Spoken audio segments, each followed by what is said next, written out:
This is the Trust Board meeting in public. We're due to finish at 12:30 with a break at 11:15.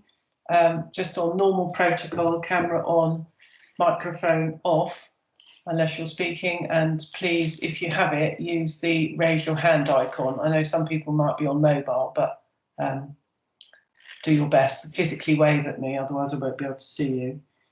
We have apologies from Steve Phoenix, who's our chair, which is why I'm chairing this meeting, and I've received apologies from Miranda Kavanagh, who's one of our non-execs. So does anybody know of any other apologies? Pete or Lynette, have you had anything? No, okay, thank you. Then also, can we have any declarations? We've received none prior to the meeting, but has anybody got anything they wish to declare? Nope. Okay, thank you. That moves us then to receive the minutes of the meeting on the 1st of December. Can I ask if there's any points of accuracy? I've just got one on page 4, just the third paragraph from the bottom, when we talk about Devonshire ward. On the second line, it just should be including rather than included. Just a minor point, apologies. Any other points of accuracy? No, thank you. Any matters arising that isn't on the tracker?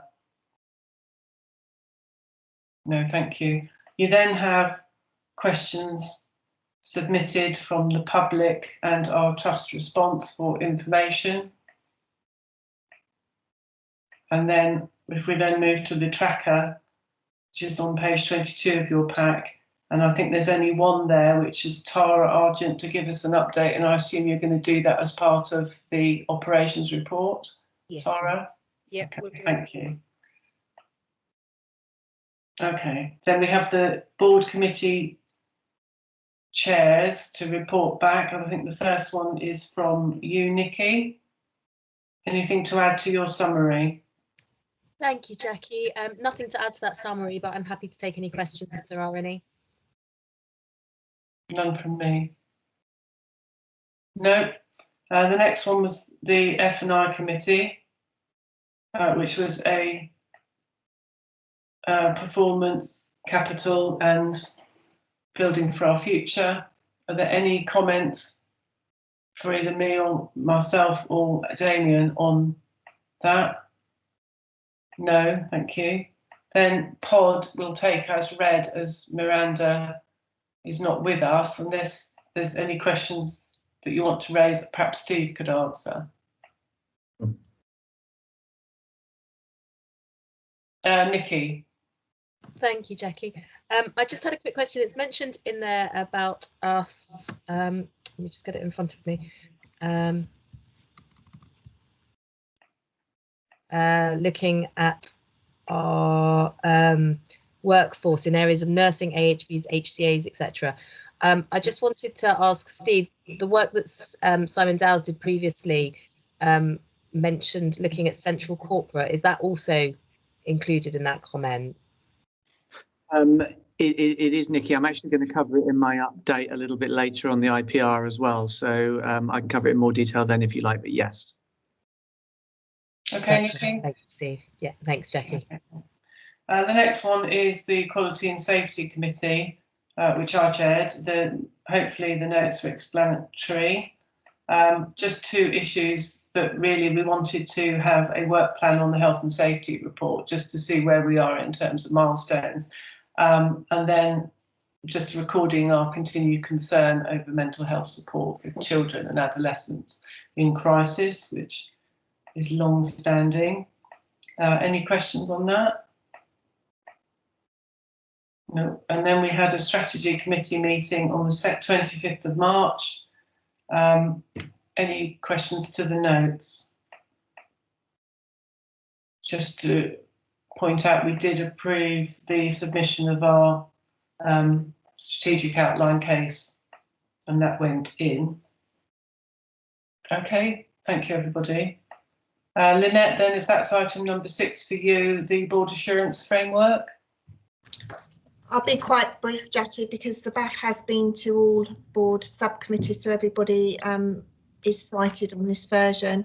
In summary, the COVID pandemic has impacted a number of areas of the BAF. BAF 1, Safe Care and Improvement, has moved to 16 on the rating. BAF 2 and 3, which are restoration and recovery and access standards, remain at 20. The only other thing to point out is, which I covered in the front page, is around BAF 6 reducing its rating to 4 due to the positive financial position at the end of the year and opposite position going into the first 6 months of this year. Happy to take any questions. Any questions for Lynette? Yes, Jo. I think it's probably more of a comment than a question. So I'm happy with the BAF as it stands today. I'll do a little bit more of an update in a minute. We have had the new planning guidance, and I think in line with the fact that things change very quickly, our COVID response to our COVID recovery is at a pace that we will, over the next few weeks as well, take another look at the ratings on the BAF and make sure that the elements within that are right. So it's absolutely right for now, but I think just recognise the rate of change and that we'll do a review as execs and then bring that back to the board again and through to the committees over the next few weeks. Thank you. Tara?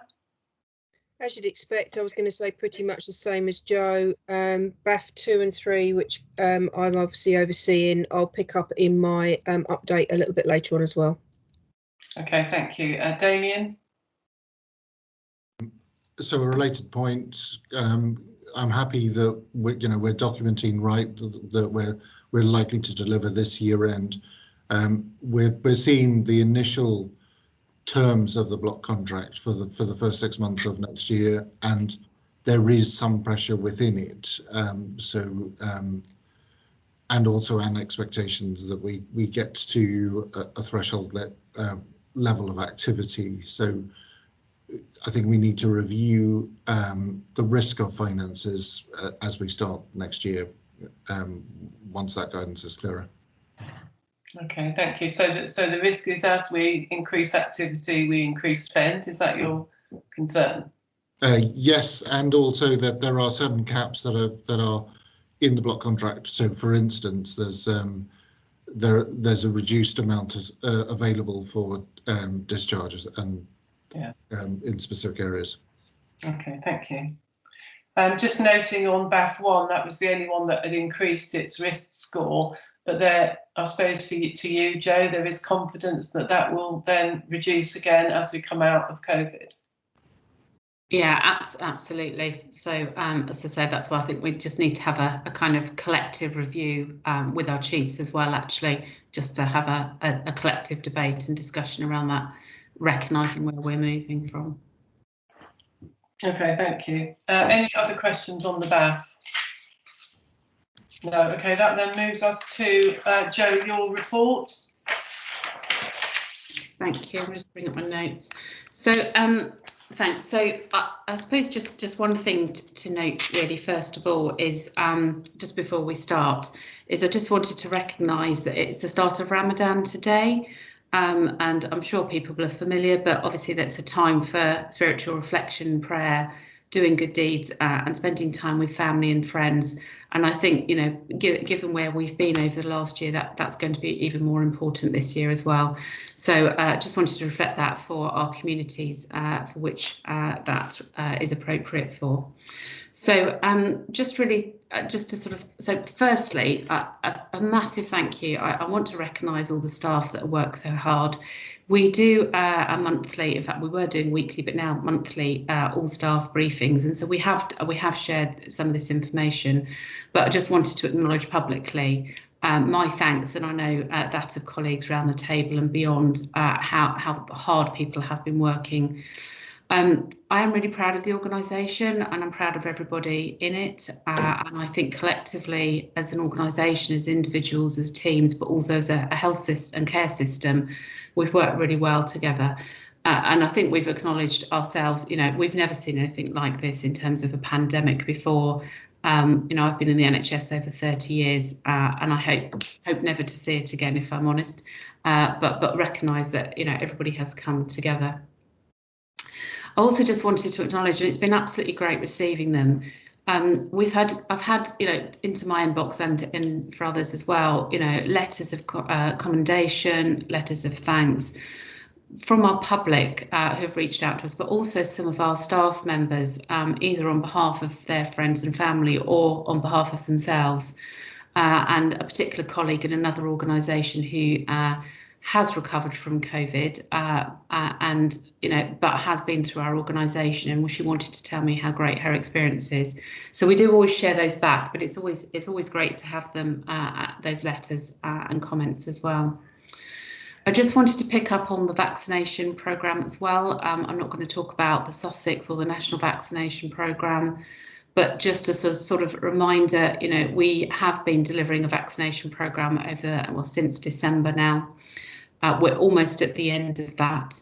I just wanted to give credit to Steve, Vicky and Richard, and whilst I think everybody's involved one way or another, they have led this through from the beginning of what's a vaccination hub to now vaccinating 93% of all of our staff, and that includes all of our bank staff, 96% of our substantive staff.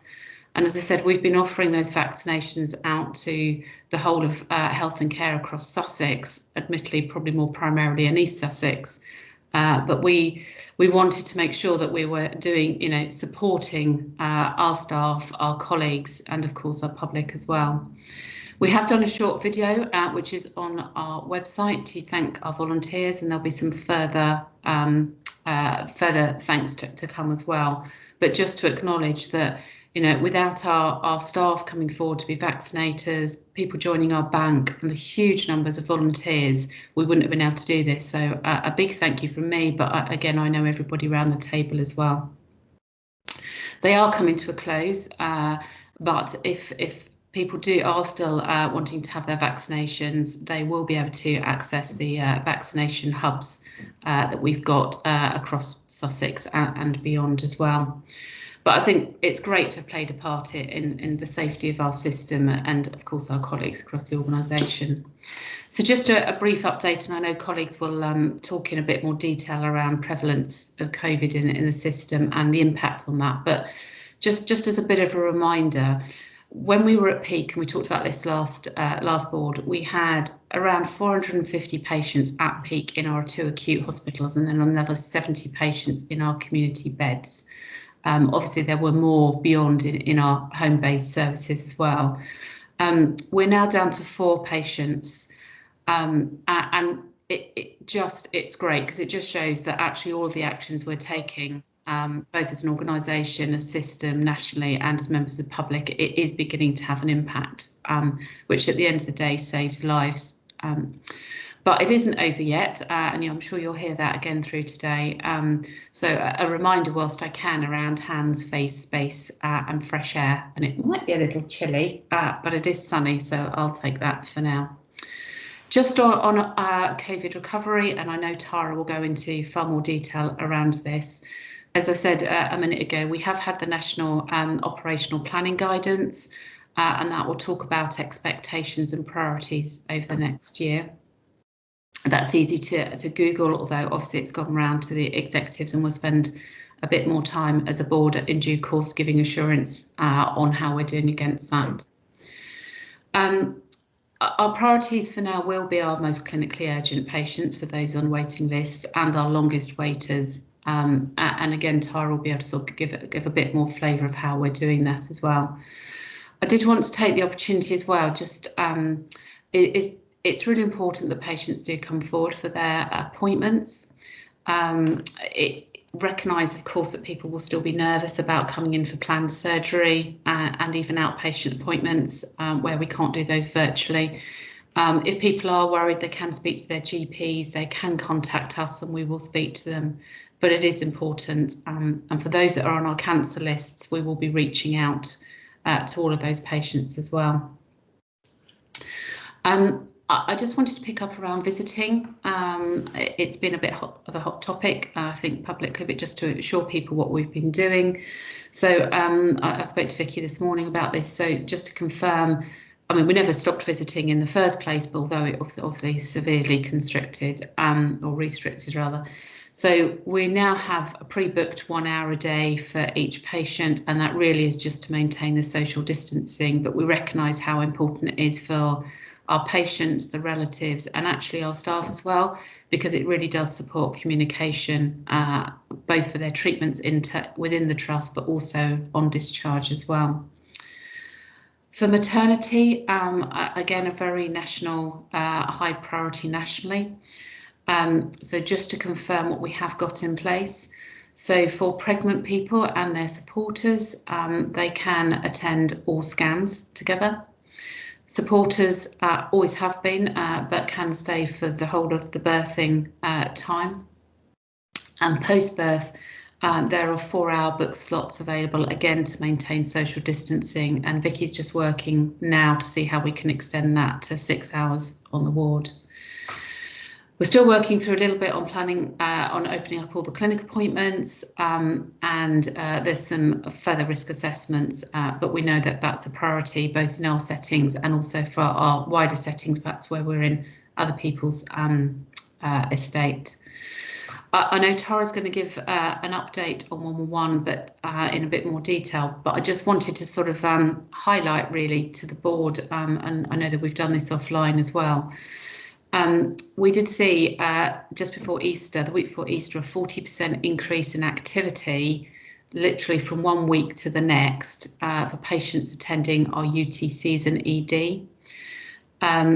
It's just a reminder and a plea really that whilst we obviously will treat all patients coming to our front door if they require treatment, but 111 is there as an access point for urgent care. So it's just to say that we are working with the system to make sure that it remains the priority access point if patients aren't contacting GPs directly.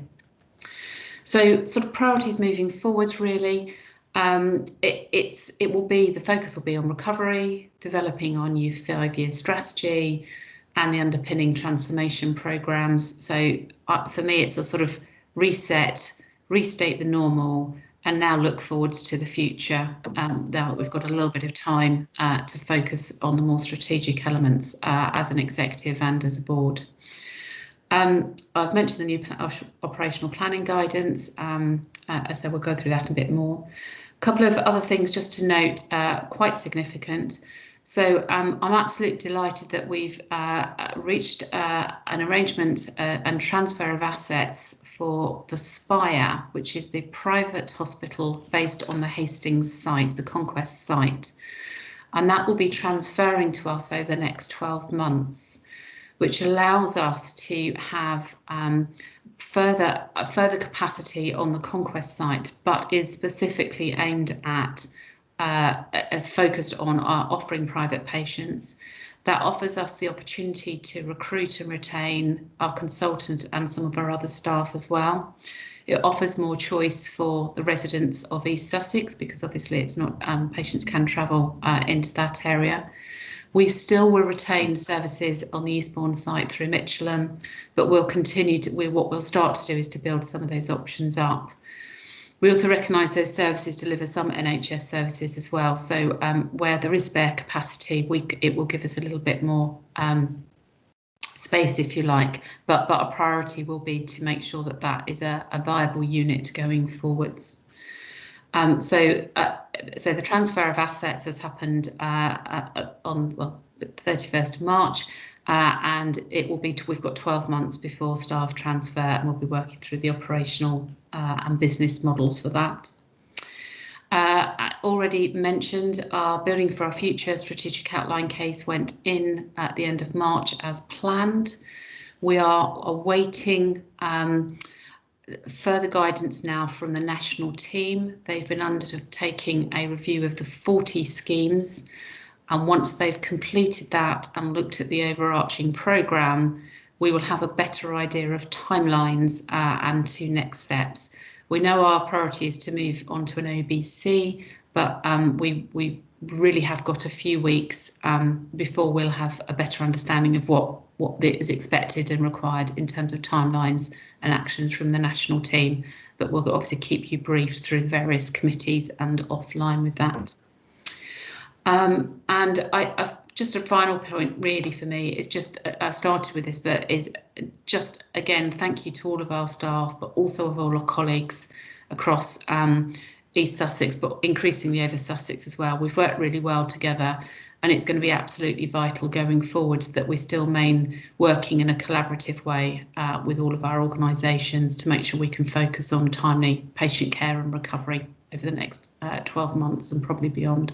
So that's it from me. I think most, you may have some questions, but I think the execs will probably pick a number of bits up in through their IPR sections as well in more detail.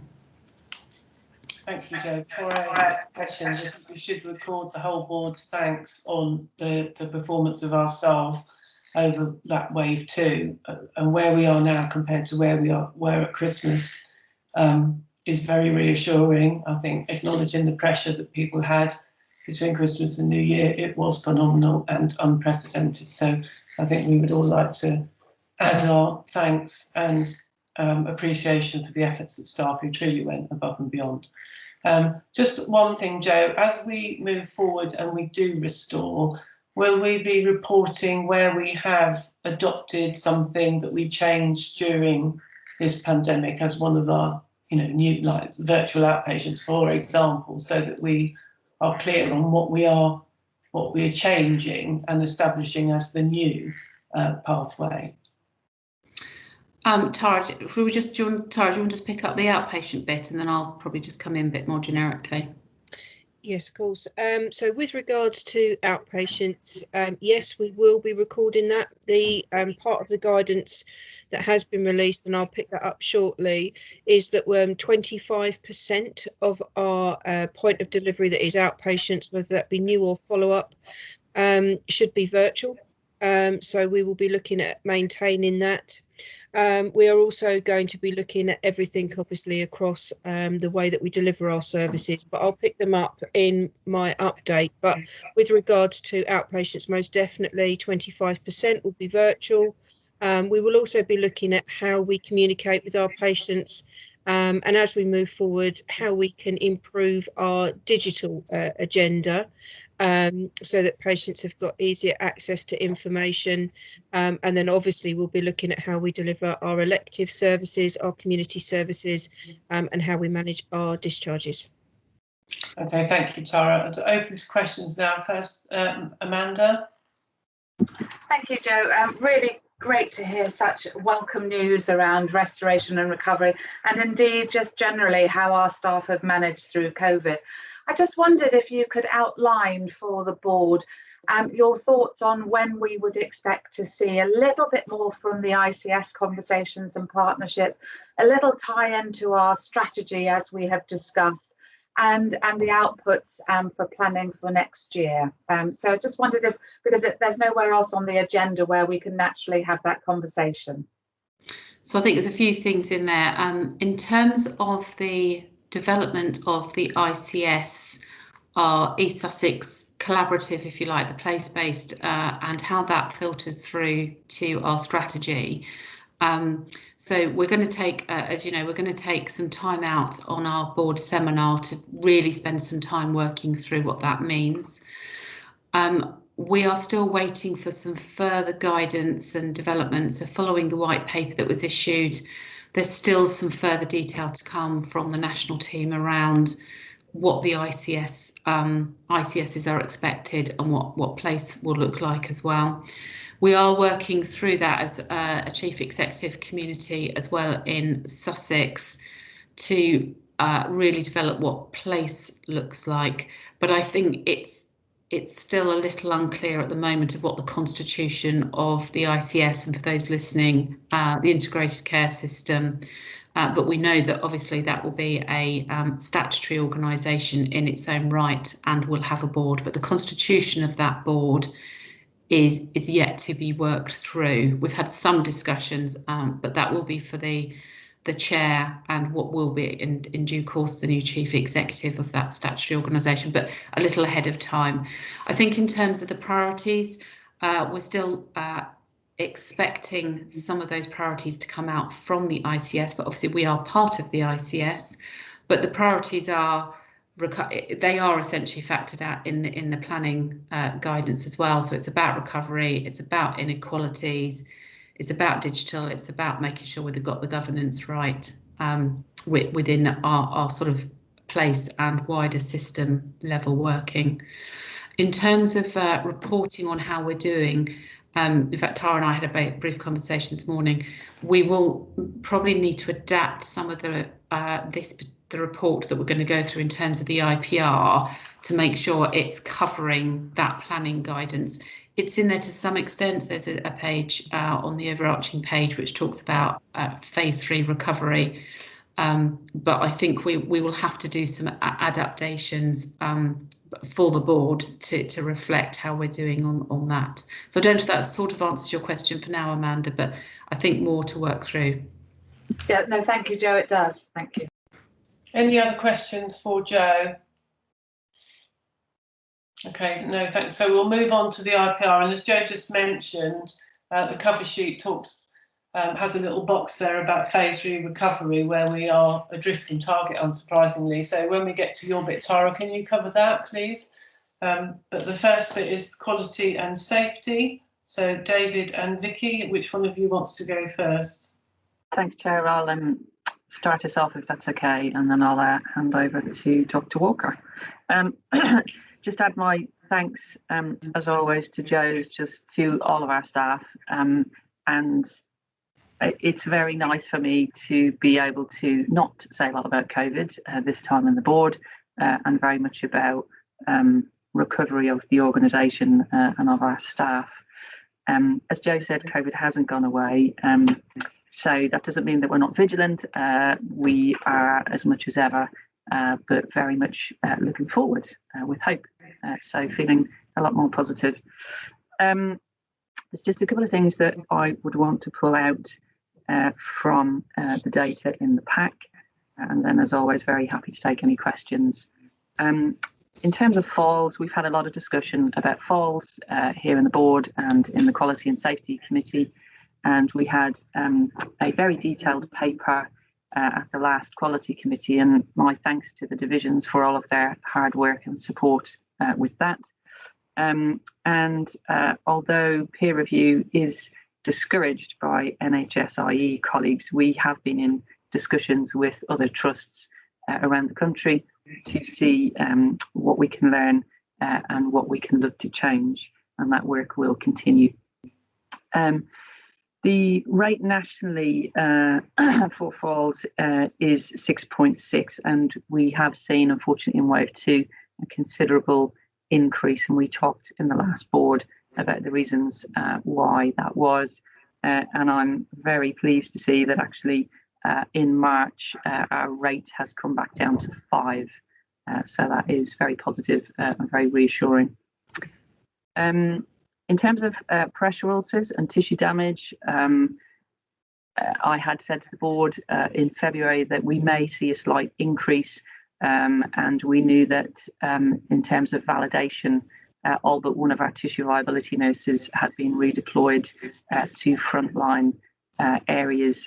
They were redeployed back into their roles in March and are now undertaking a deep dive of ulcers recorded in January in particular, but also damage that was recorded as unstageable.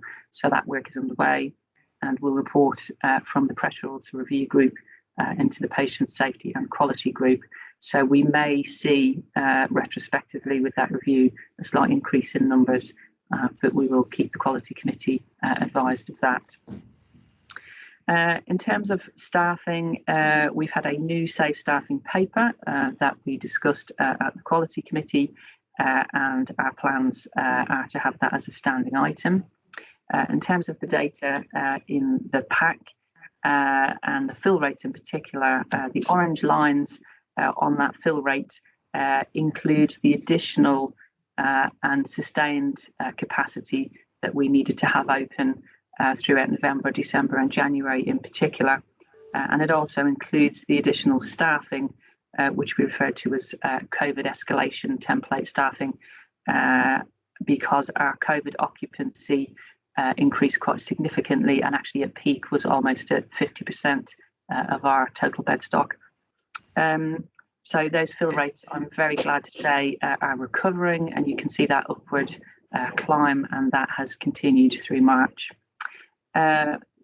Work is underway now to include more reporting of rostering metrics in particular, and myself and Steve and other colleagues are talking about how we can pull all of that together with some quality indicators. So Angela and Penny and other colleagues are working on that at the moment. A breakdown of the fill rates by ward during wave 2 in the Safe Starting paper was also provided for the Quality Committee. So we had some discussion about impact in some areas in particular that were especially hard hit. Normalising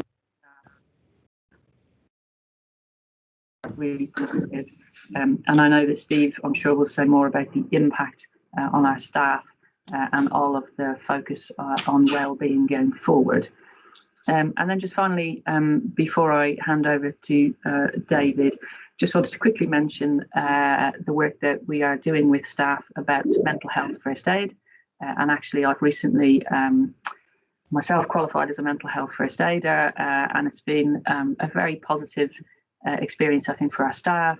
I've done that with consultant colleagues, healthcare assistants, some porters, so a real range of our staff who I think really in recognition of the effect of the pandemic in the last year in terms of everybody's well-being and their mental health. It's a fantastic programme. So thanks to Steve in particular and colleagues who are delivering that training, and I would commend it to the board, and I think is one of many initiatives that we have now in place to better support all of our colleagues. So just wanted to feedback on how positive that has been. So that's probably all I wanted to say. So I'll stop for questions, Chair, before I hand over to David. Thank you, David. I mean, it is apparent the amount of sort of restore and recovery, but in terms, I know you're doing a look back and the lessons learned, but for where we are now, are we clear what we would need to do should we get a third wave? So I would say yes, and it'll be when we get a third wave and possibly a fourth. I mean, I think looking back now, and I know we'll talk more about this in part 2 of the board, but I think so much has changed in the last year. We've learned so much in the last year and are continuing to make improvements and make changes.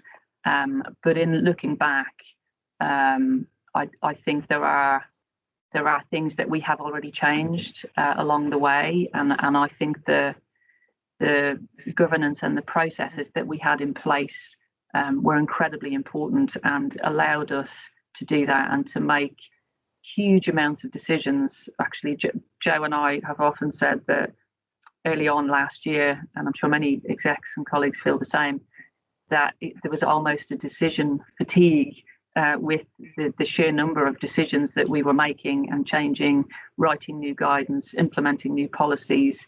It's quite extraordinary, actually, when you look back at last year about how many things we did do and changed literally overnight sometimes. So I think we do know things that have made a difference, and I'm sure we'll talk more later on about testing and about ventilation and all of those things, which now we've had a lot more discussion about. So I think, Jackie, the answer is yes. We've lived through 2 waves now, and wave 2 was really very significant, and I think we're wiser for it and have a lot more things in place certainly than we would have done last spring.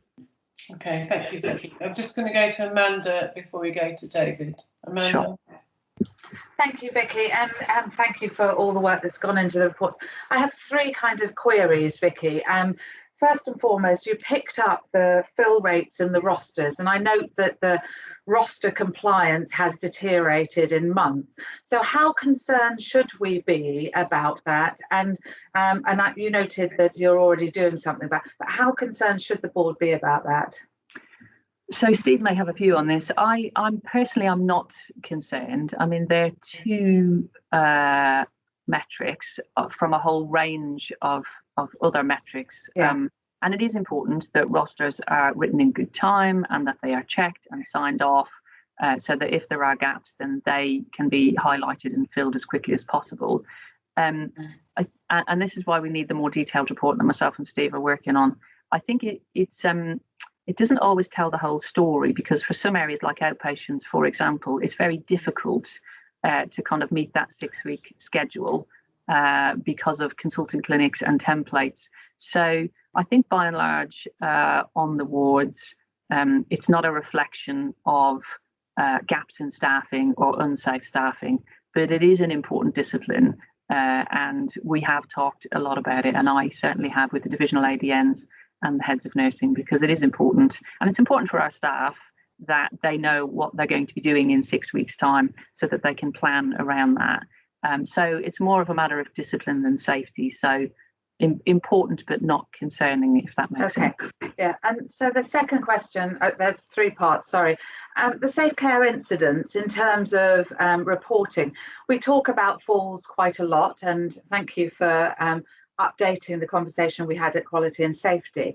But could you just give me some assurance around the antenatal and postnatal care, because they're often the second, and what we're doing about that and how that ties into the work that the board will be looking at in next month in terms of Ockenden.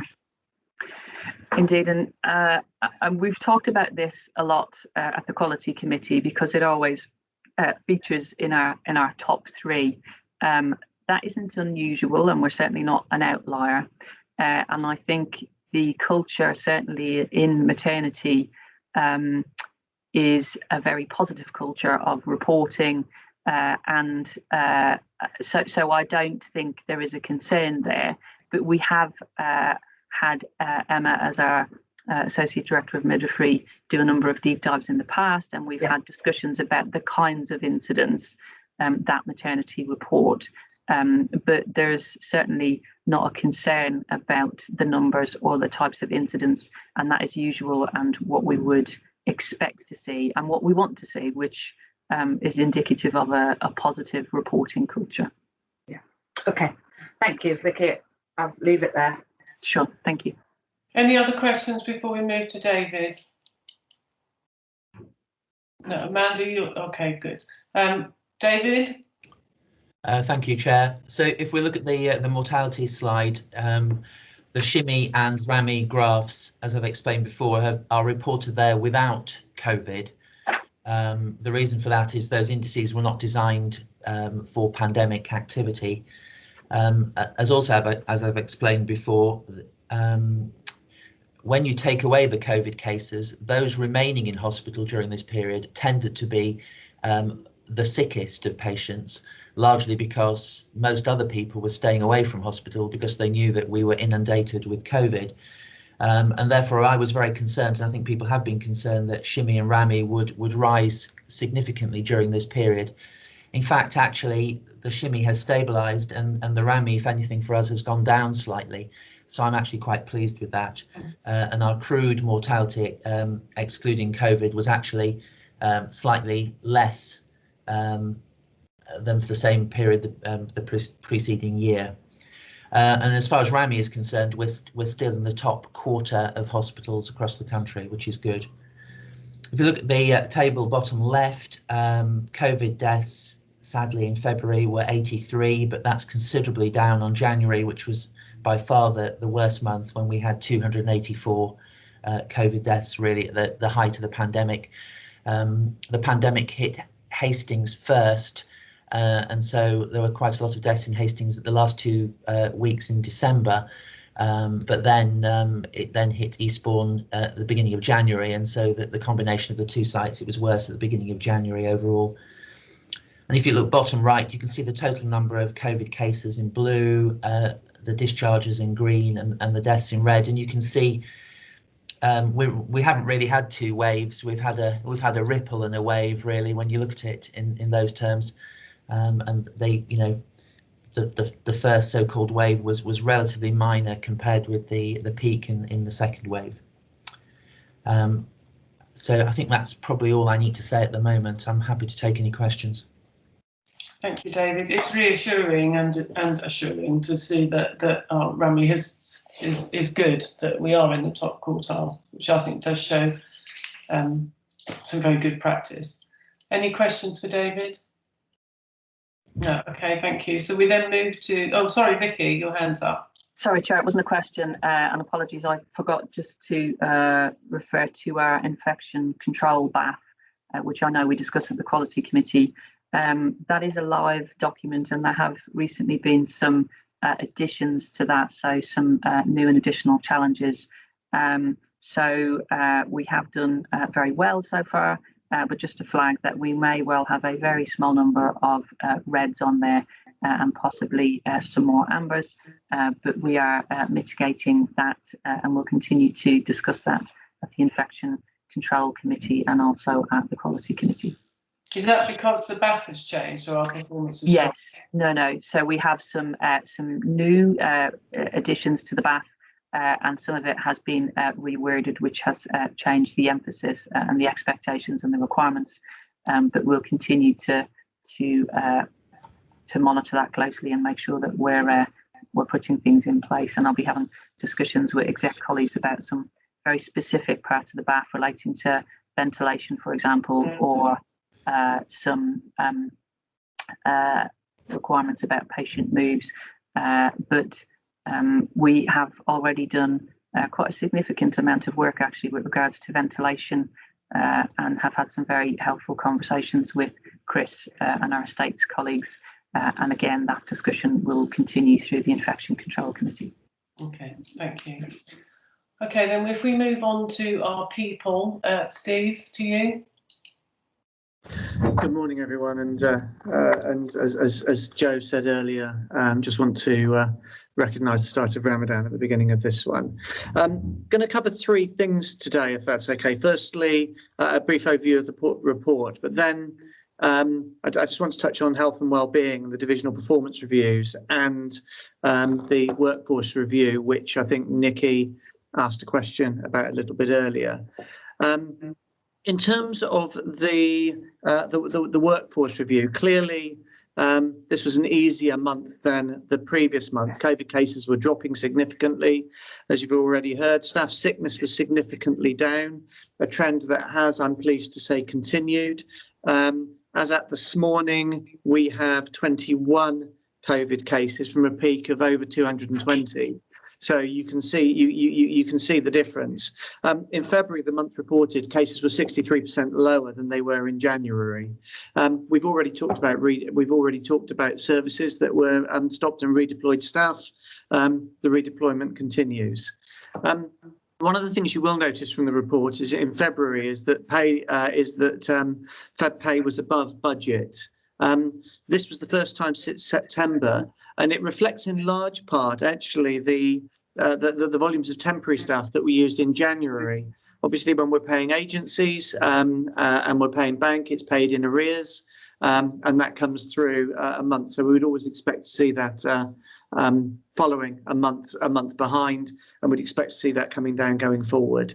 Mandatory training, appraisal, and job planning all decreased in the month. As you can see, we do and are putting plans in place for recovery against all of those. I think it was inevitable during the period that we're talking about and the pressures that we were under that some of those things gave. And in fact, there was national guidance, certainly around mandatory training and appraisals, that we should step back on those, which we've done. The important thing now is that we set ourselves a trajectory going forward. And I'll be talking to Pod about that.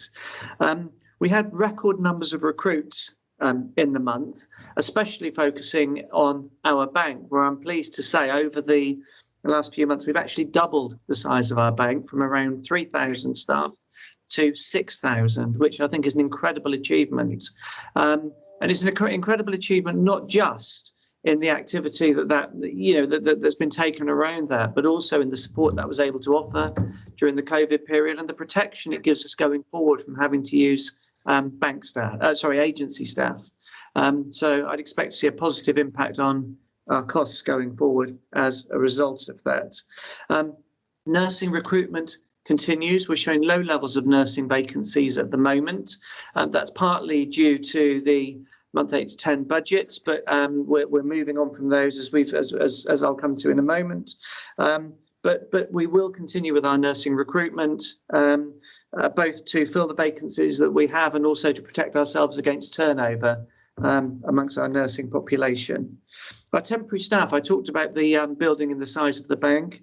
We filled nearly 25,000 shifts in February, which I think, again, if you step back and look at it, is just an incredible feat from a small team. And I really do want to recognise the TWS team for all of the work they did with our volunteers, with our temporary workforce, and making sure our bank workforce is in place and our redeployed staff over the period of the over this period.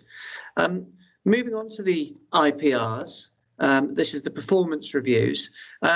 We've talked a little bit about health and wellbeing so far, and I want to focus on that now. The performance reviews that we are doing now very much recognise that it was a tough time during the height of the COVID crisis for us, but it's a particularly concerning time now for our staff and our colleagues as they get the opportunity to take a breath, to step back and to look at what they've been through.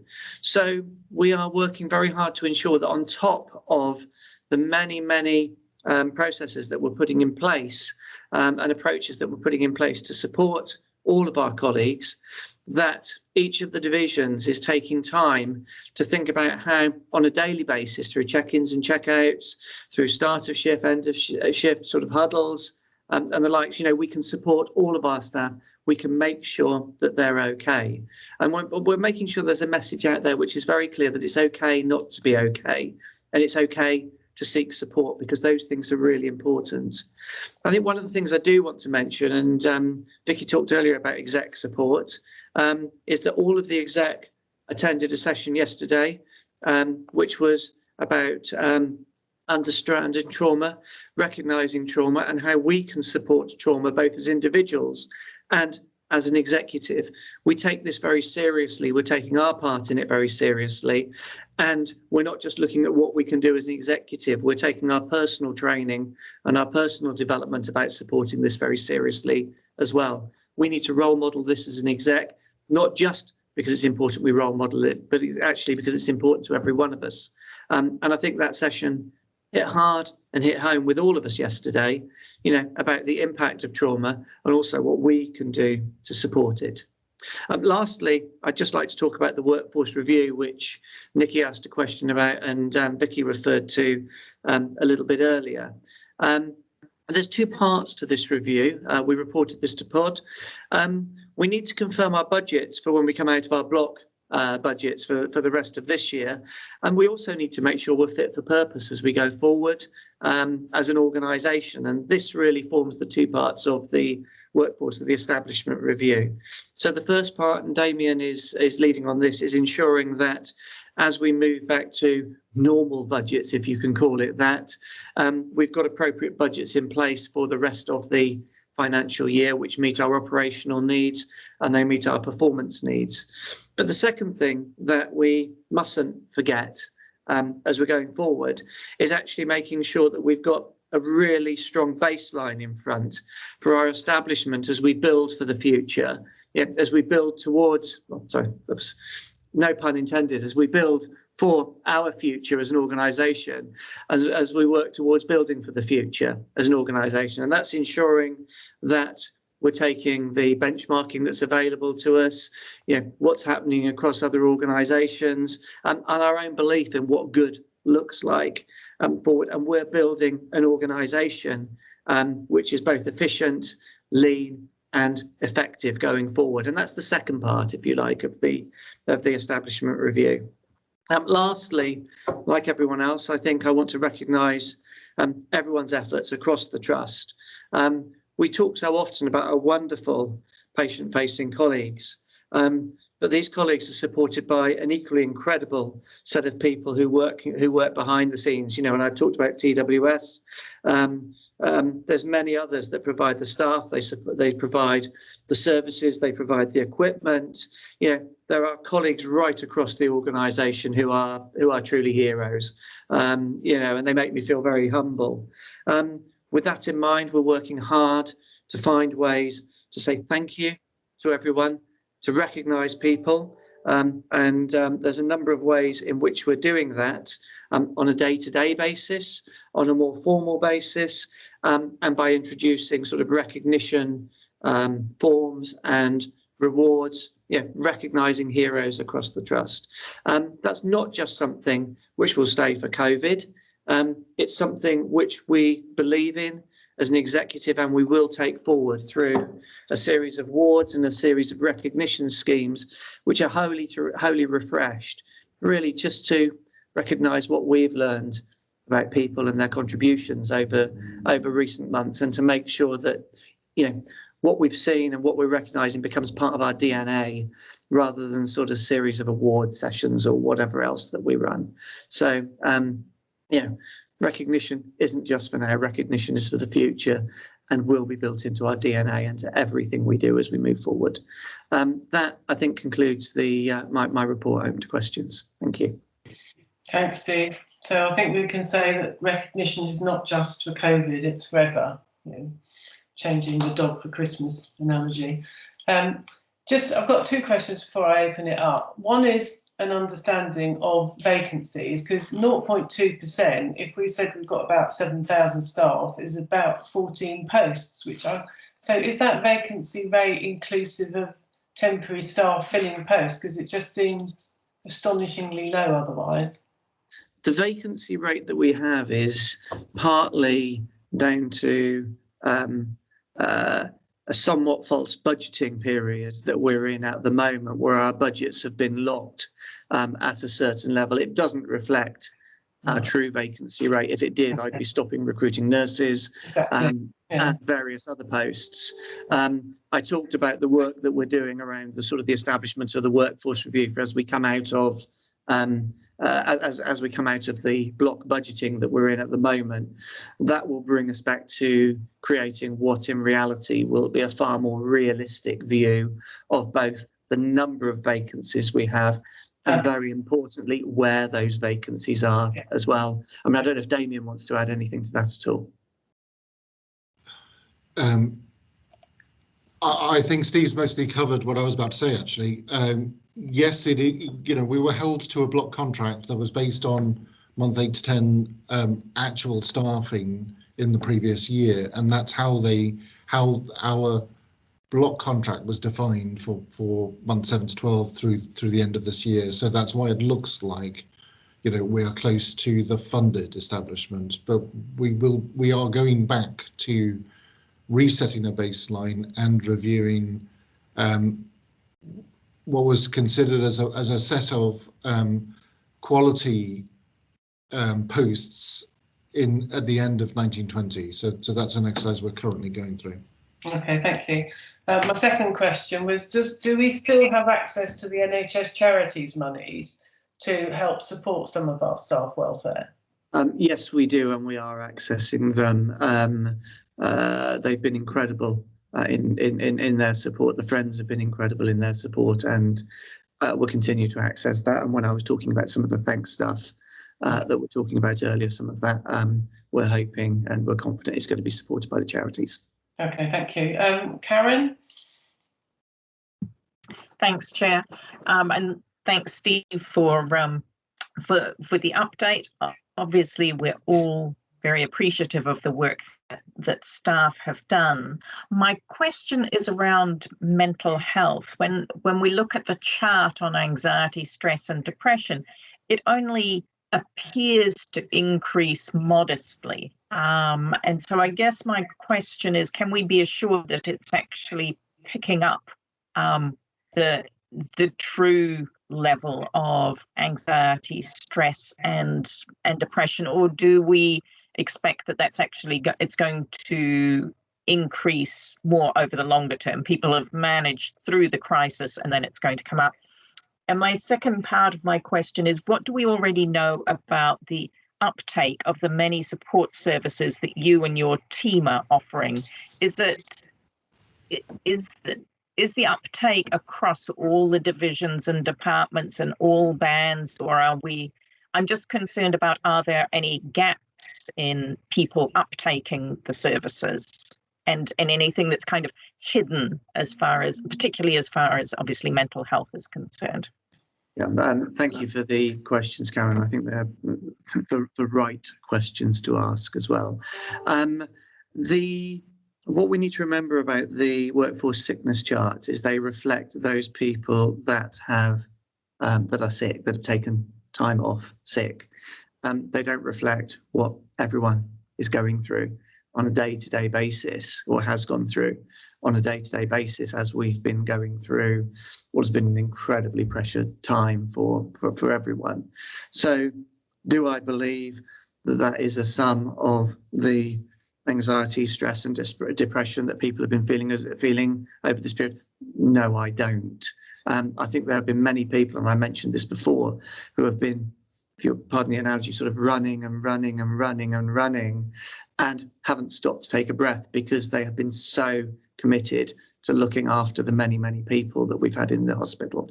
I do think as we come out of this period, it is a particularly dangerous period for us in terms of ensuring that we do look after our people. And we've been, as I mentioned when I was talking about the IPRs, we've been upping our efforts at this time to ensure that we do provide as much support. Sorry, my screen's just gone blank. Please bear with me.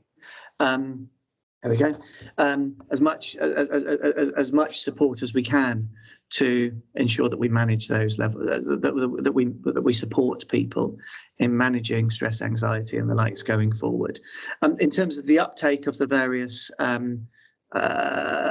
different offerings, we have an uptake of all of the offerings, from the informal sort of someone to speak to offerings, through the wobble rooms, through the more formal access to mental health services.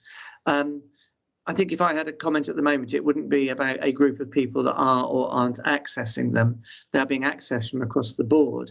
It's actually, have we got enough people accessing them? Now, that might seem a somewhat perverse comment in some ways. I would like more people to be accessing them. And one of the things that we talked about at the session yesterday that I mentioned with the execs, and Joe and I talked about after that session, was actually how we can encourage more people to to access those those support methods and get support from each other as well. And I think this mantra of "it's okay not to be okay" is really, really important one right now, as we as we work to ensure we do build that those levels of people accessing it. I can see a number of other hands up, so I'll be quiet now. Thank you. Joe first, then Nikki. Thanks. I suppose just a couple of things. One is just in terms of a bit more assurance. We've obviously, Steve's, talked through the numbers, if you like, and some of the conversations we're having as an exec team on and offline. But we are, as an executive team and our senior leaders, we are out and about talking to people, and we are taking that temperature check of how people are really feeling. I think we've been doing it all the way through, and I know, when there have been really difficult times, Vicky and David in particular, and I know Tara as well, have been out going and talking to teams and seeing how they are and how they feel. So we're not just relying on the data bit. And I think some of the themes, when I've been talking to people, they're actually very different depending on the teams and whether we're in the first wave, the lull between the first and second, sort of the mid-second wave, and where people feel today. There isn't an absolute common theme across it. And when I talk to people, I recognise every single person's got their own personal journey as well as that as a team. But I think if there were some themes, the things people are telling me is they feel looked after by the organisation. They don't always want to access the things now, but they might want to do that later. They're very much focused on looking after each other as a team. So teams have really built their own sort of debrief mechanisms as well. And some of the conversations along the lines we've just been talking about is what do people want going forwards? And I think the one thing we can do is have a range of things, but we have to give them time to talk, whether that's over a cup of tea, and it's quite difficult because you can't put everyone in a room together, remember, but whether it's a cup of tea, whether it's saying, actually, we're going to support you with some charities funding to go and have an away half day or an away day and do some, I don't know, whatever teams want to do. I think we need to let them set their own agendas as well, and we need to listen to what they're saying. But it's just give that assurance we are doing that temperature check. And I am with Steve, and I think I was slightly worried that people haven't really thought about what they've been through yet. On the other hand, others have, and they just want to get on with it. Okay. So everybody's different, every department's different. So I just wanted to highlight that bit. Okay, Nikki, then Vicky. Does Vicky want to comment on this mental health side of things? I think it might be more appropriate for her to go first.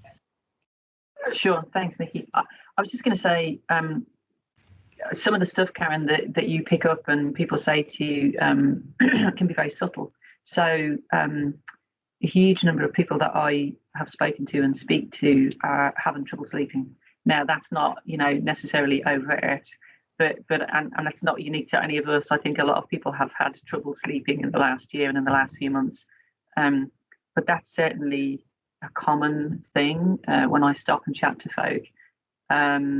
So would that be recorded? Probably not, but it's definitely a symptom, I think, of people now, as Steve says, taking breath to think, wow, what just happened, and then going to bed and then kind of processing that over and over and over. And the session that we had yesterday, it's very powerful and talking about, the effect on staff, the insomnia, and in quite, the kind of more extreme cases, if you like, where staff have experienced quite significant trauma and the very structured mental health support that they are getting. So I think, as Joe says, it's very different for different people. Staff, we still have staff sometimes who are tearful, and it's just making time to stop and support people. And sometimes they just need a safe space to be upset or to just talk about stuff. And then, as Joe says, they'll want to kind of go on their way. I would just re-emphasise the importance of kind of all of that mental health support for staff going forward. And as Joe says, everyone will want something different. Nikki. Thank you, Chair. The context of this is perhaps unfortunate given the conversation we've just had, and I don't for one moment want to suggest that I don't think that the care we're talking about now is extremely important. But coming back to the establishment point that Steve sort of touched on, I just think it's quite important for us to be conscious that a year ago, we felt that our substantive employee numbers were, on a benchmark basis, relatively high. We have grown by 5% over the last year. And so I think we need to be very conscious of making sure that our establishment is right-sized and fit for purpose. And, with my audit chair, finance hat on, ensuring that when we come out of block in 6 months' time, we are able to be lean and efficient, as well as ensuring that our staff are appropriately supported in terms of numbers. Thank you, Nikki, sorry. Now, just within all that, before we move on to access, there is something also about building resilience, both physical and mental, post-COVID, which is, as I would have thought, is as important as the support. I'm sure we're on to that. So therefore, Tara, can we move to you for access and responsiveness? Yes, thank you, Chair. Firstly, I'd like to thank all of our staff who have worked so hard through the whole COVID response, but just to sort of turn it around a little bit and acknowledge the fact that we have got such enthusiasm from our teams to actually restore and recover now. So I think Joe alluded to earlier on, people are now just wanting to get on, and we really are seeing that in some of the response that we've got. So I'll take the report as read and just sort of pull out some highlights, and picking up on the point first about the phase 3 recovery. I think what we've done as an organisation is held ourselves to account against RTT, DMO1 and the phase 3 recovery, which is the right thing to do. However, we need to acknowledge, and it's probably not reflected in this report, and as Joe alluded to earlier on, we are looking at how we now record against the new operating standards that I'll pick up in a second. So with regards to phase 3, I think we've done really, really well, considering that we actually suspended the routine elective operating in line with national guidance in December. So when you look at the figures that are in the pack, actually we've done really well. So we need to just acknowledge that, and I'll give you an update shortly about the new standards. So looking at the performance in the pack as an organisation, we have done really well. It's been acknowledged not just by us locally, but also regionally as part of the ICS as well. We're going to see improving standards now. Our front door, when we look at the 4 hours and the 95%, we have been sustaining over 90% for the last few weeks, if not more, and actually seeing 95 in excess of 95%. So we've seen a real change in the way that we are responding to the presentations. Some of that is in line with 111 first. So I just said that I'd give a little update. So with regards to 111 first, at the Urgent and Emergency Care Board, we received a report that actually gave us an overview of what's been happening across the region, across Sussex. And actually 111 first, we think we can account for 200 presentations per day across Sussex not presenting at the EDs. Now, that's quite a lot when you think about that spread across Sussex and the impact that that has on our delivering our services. Now, that can only improve. We have got a continuing work plan with regards to 111 first, and I myself are going to spend some time in the ED at Eastbourne tomorrow looking at how we can improve our rapid assessment and triage of all patients through ED and looking at the space and what we need to do there. Our ambulance handover performance has significantly improved, and in fact it's been recognised, the fact that we have made such a change, and we sustain that as well. So when we're looking at what we've got to do now, it's really around how we as an organisation use the systems that are available to us. For example, Nerve Centre. We need to go live with the GP Connect so that we can communicate better and look at how we can centralise onto one system. We need to review our capacity and look at our use of the UTCs and how we can improve that performance, and review the callback procedures to see the benefit of it. And see if that offsets some of the other activities going on. We've got closer relationships and understanding across our pathways. I think that's really important now. So we are actually engaging with 111 first, with CCAM, and understanding what happens outside of our front doors. And then when the patients reach us, looking at what we can do to improve their journey. So our booked appointments are now live. We did have a little hiccup in the last couple of weeks where we realised that when the 111 first call centre gets busy, our local one, they divert to another 111 first call centre, for example, in Yorkshire, and it was then become clear that they weren't able to see the appointments that were available. So we are constantly reviewing what we're doing, and I think the only way is up. So with regards to 111 first, we have still got work to do, and we will continue to do that, but we will do that across our region, and I'm the chair of our LAEDB, so we are making sure we review that on all of our meetings. So a huge amount has happened there. We are seeing at the moment locally at both sites around late evening, about 2300, there seems to be an increase in the number of presentations, frailty patients. So we're just doing a review of what's happening there. Joe and I had a conversation about it this morning, and we're going to link with CCAM to see maybe it's because of the prioritisation of patients that are being brought through. But we have obviously got things that we can do in our EDs to support that. With regards to our performance against the national standards, as I say, we are holding ourselves to account against those, even though when we were in the level 4 pandemic, we weren't operating on a lot of our routine patients. We have seen a dip in our cancer performance in February. Now, that isn't because we haven't been operating on our patients. We have treated a large number of patients, but a large number of them have been in a breach position.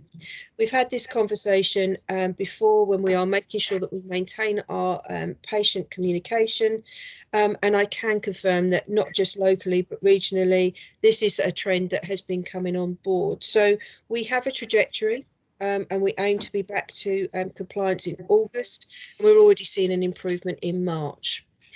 Our diagnostic demand for our DMO1 is a significant amount, and we have looked at what we can do to support our modalities with regards to performance. And if you look at the phase 3 recovery, we were 85%. It's something that we decided and took a stance on not to stop. We successfully commissioned the mobile MRI for another 6 months, so we know we've got the capacity there. And with the way that we're going to manage it is the DMO1 will have the same scrutiny and access meeting that those of you that have seen through the cancer weeks that we've done before, we're going to apply the same level of rigour around that as well. So just giving an overview, patients waiting over 52 weeks, we currently have 299. That is significantly less than our partners across the region. 93 of those patients have dates to come in. That is only going to increase as this week we reopened our Eastbourne operating theatres to pre-COVID timetable is probably the best way to describe it, and Conquest opened to pre-COVID timetable the week before. So we now have an increased amount of capacity to book against, and we are doing that in conjunction with our clinicians, the prioritisation and our patients. Our over 104 days, and that's the cancer target that we're all looking at, we have 42 patients that are sitting at over 104 days. Only 11 of those have a diagnosis of cancer. 9 of those 11 have dates to come in. So that's what I'm saying, we are operating on our patients in the right order to make sure that they get the right treatment in the right time, and we will address that as we go forward. Our length of stay, we're expecting to reduce that as we change our case mix and bring in more routine activity, so we will be monitoring that. And it brings me to the new operating guidance that was issued on the 25th of March. It's still quite new to us, and we are expected to submit our first cut trajectory of a recovery this Friday, and that's when we will start to hold ourselves to account to that new structure. So we will see some of the reporting change from phase 3 into the new guidance. So the thresholds for expected recovery are based on the activity undertaken in 1920, and we are expected to deliver 70% in April, 75% in May, 80% for June, then 85% from July to September.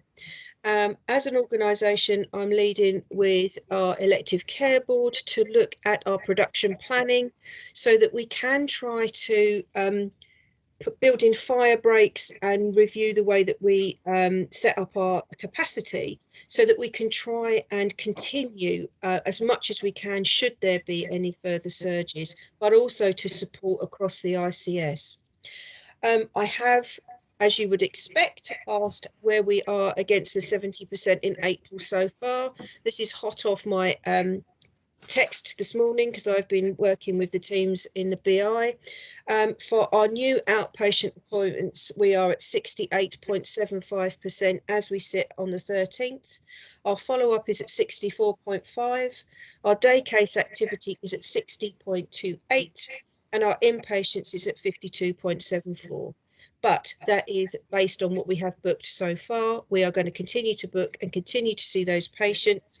So we are fairly confident that we will reach the 70% target in April. As we move forward with the trajectories, we will continue to obviously monitor and manage that. We will do that to the best of our ability within the financial envelope. We're trying to make sure that we utilise all of our capacity efficiently, and improve our theatre utilisation as we go through that whole process, so that we can try and deliver everything in one go. We don't have to submit our trajectories till Friday, and as I say, it will be a first cut, and the expectation is that it's 70% as an ICS. But obviously what we are doing as an organisation is making sure that we deliver those targets. In doing that, I need to, as I said earlier on, I'm going to go through BAFs 2 and 3, because it won't be against phase 3 recovery, it will be against the new trajectories.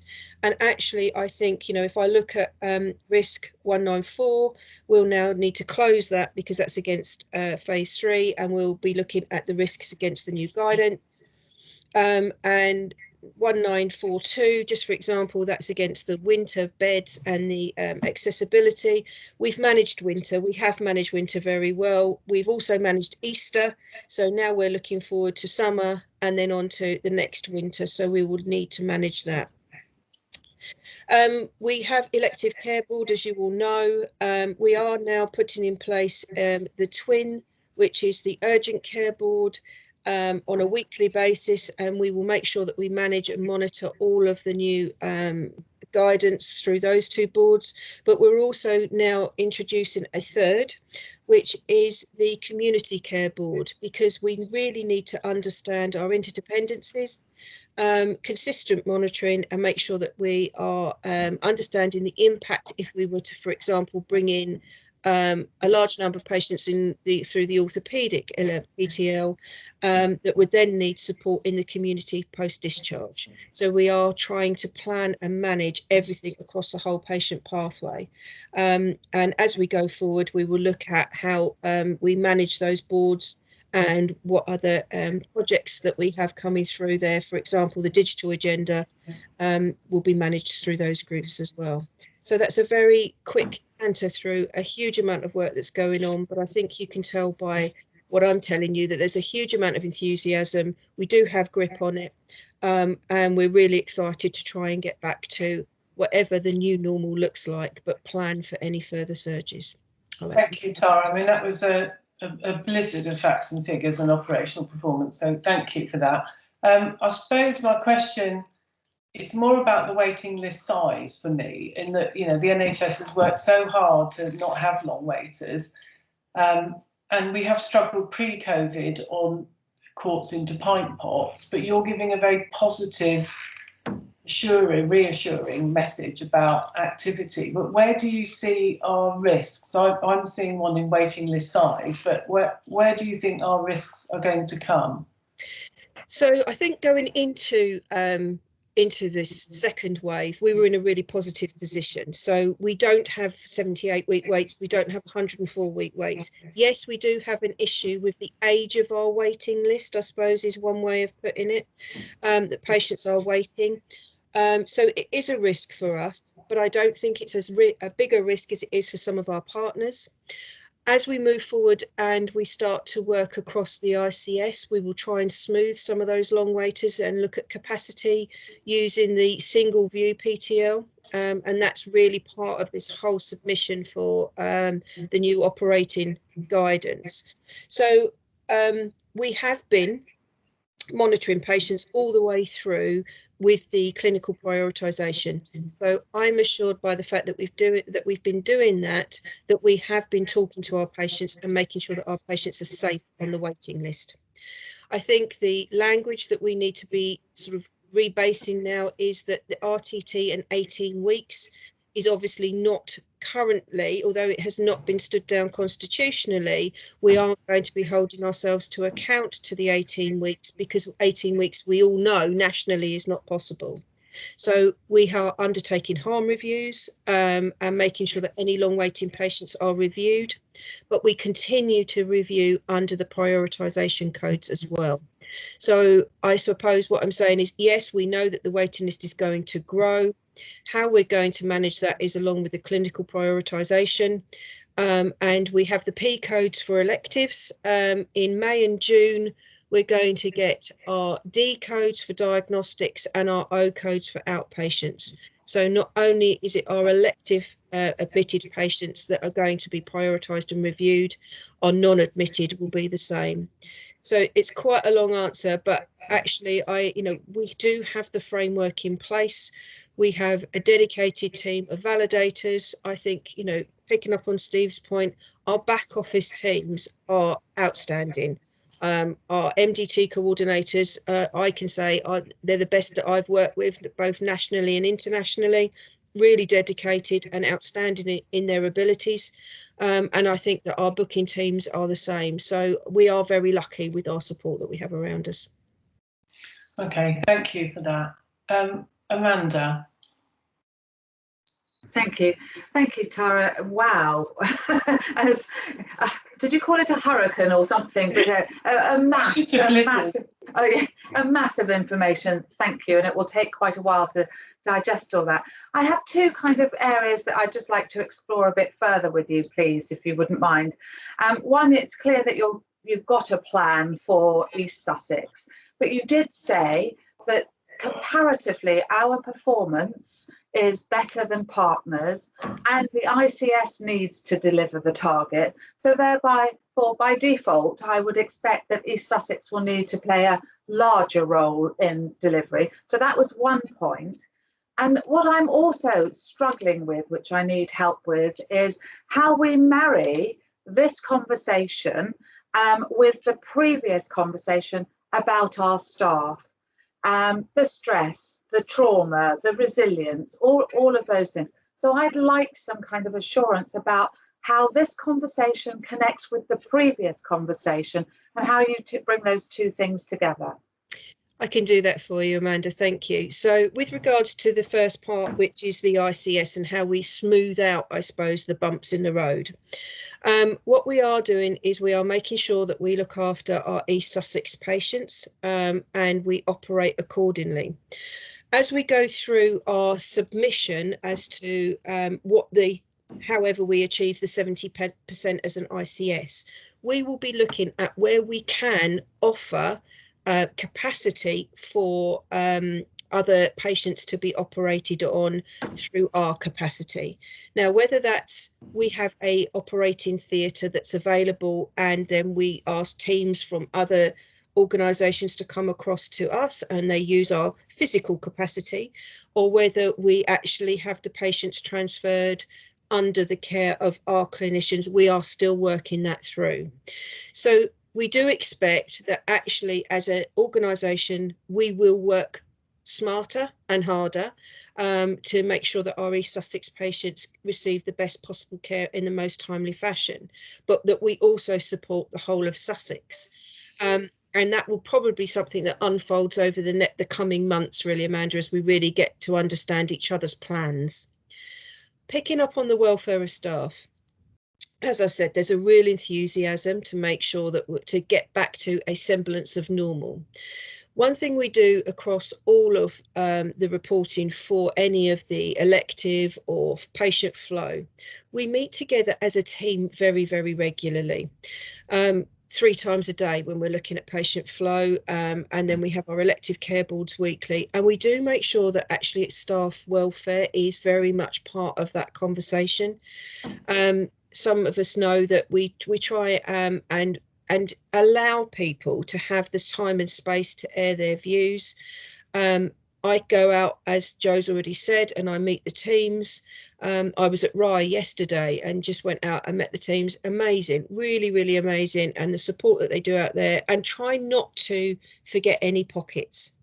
So it's really around, if we are rebuilding our capacity, we aren't doing it back to 100%. We are making sure that we do that in a phased fashion so that staff can take leave, so that we can make sure that people have got the time to, I suppose, rebalance and refamiliarise themselves with their environment. If they've not worked in an operating theatre for 3 to 4 months, we're not pushing them back up to 100% straight away, so that they get a little bit of time to refamiliarise themselves.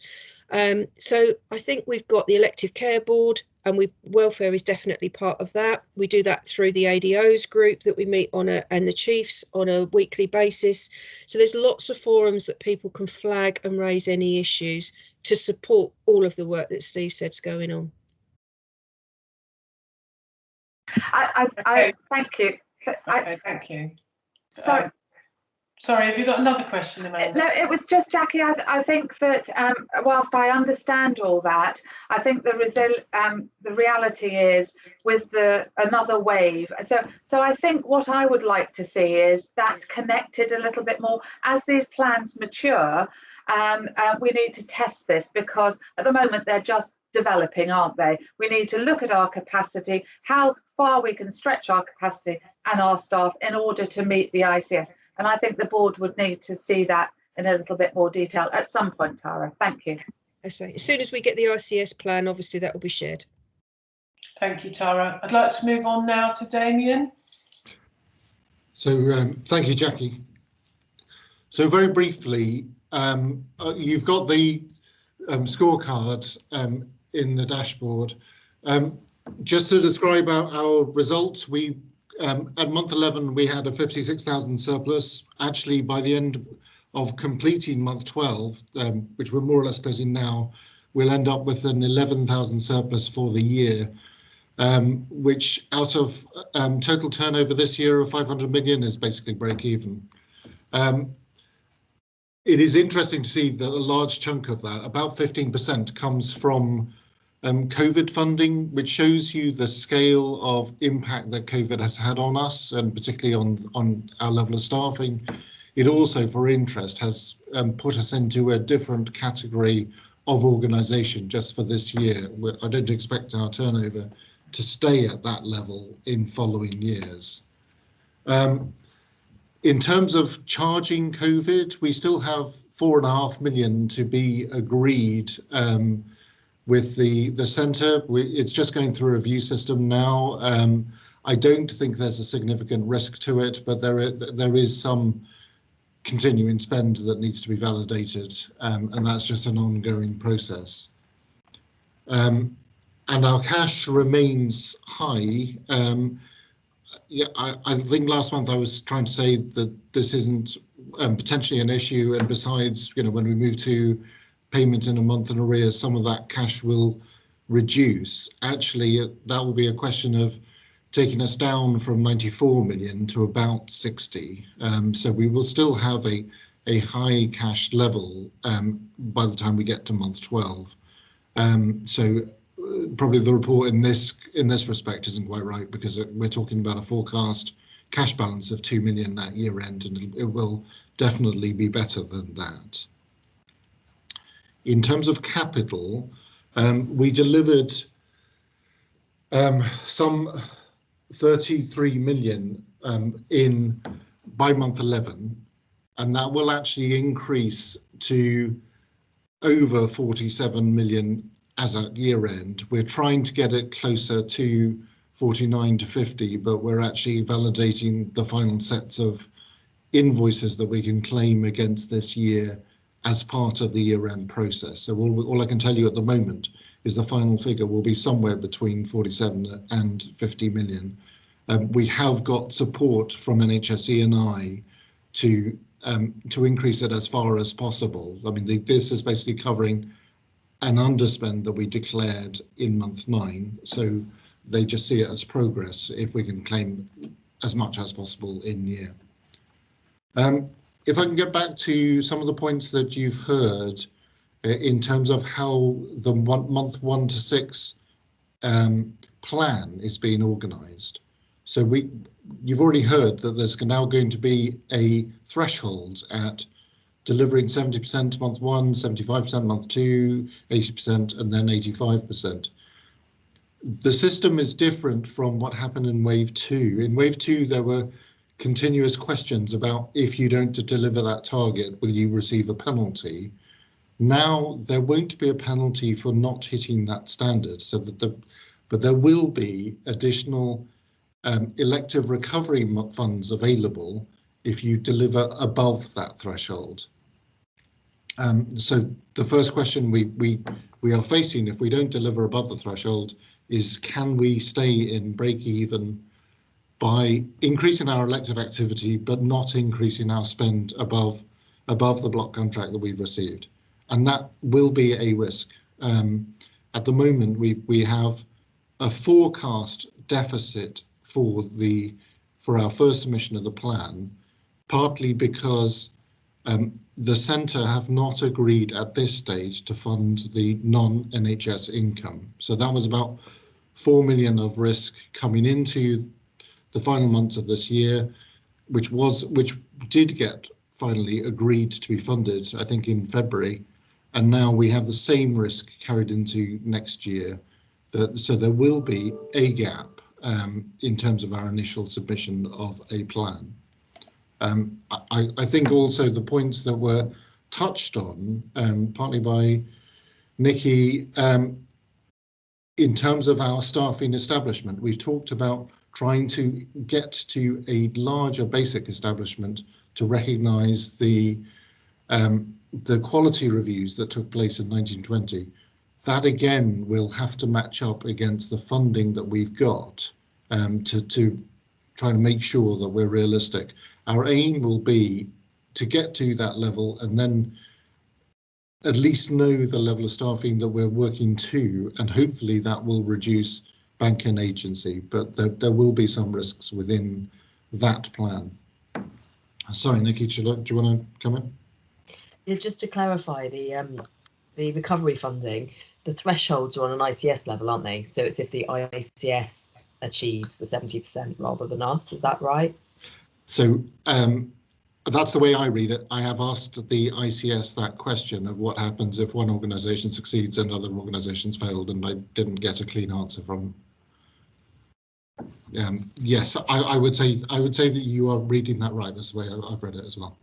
Thank you. And I mean, just the fact that you mentioned ever so briefly that we are unlikely to have income at the same level next year as that 500 million, it just flags the importance of the comments earlier about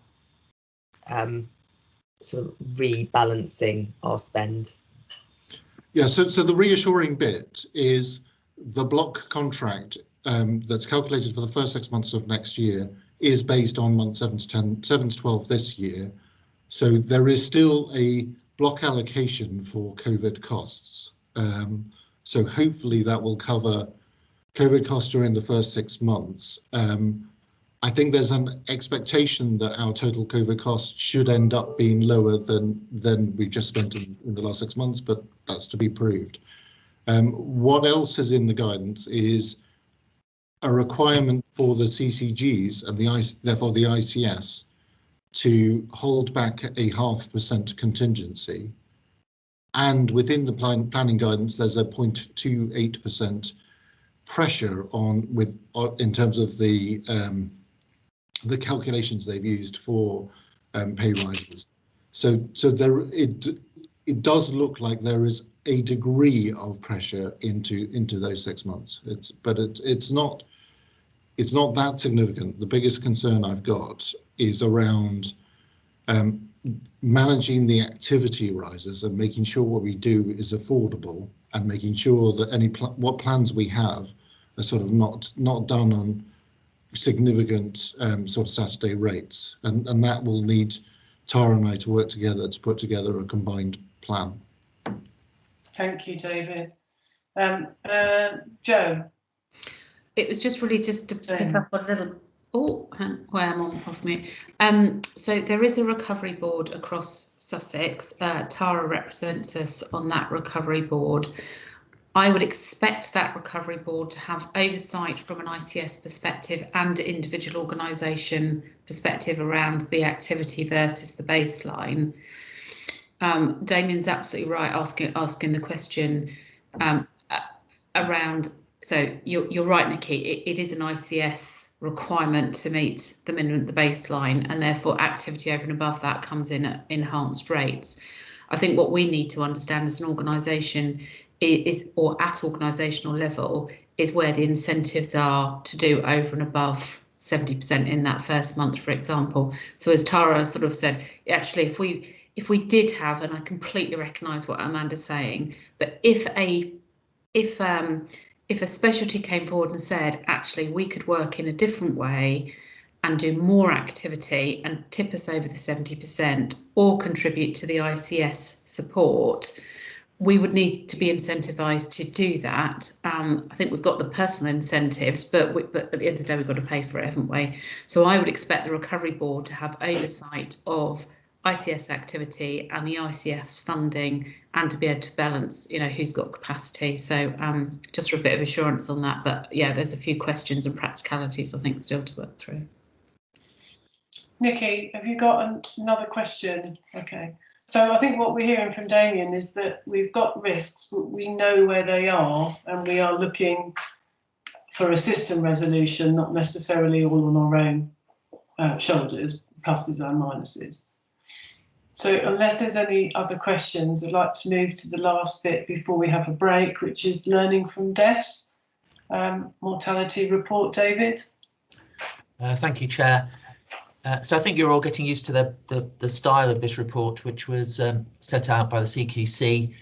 I don't think there's any particular issues to bring to your attention. There was one possibly avoidable death in the quarter in question, which was July to September 2020, which related to a delayed diagnosis of bowel obstruction. The reason we assessed it as possibly avoidable was because there was extensive cancer underlying the diagnosis and considerable comorbidity in the individual concerned. And so we felt that even had it been diagnosed earlier, we don't feel there would have been a positive outcome.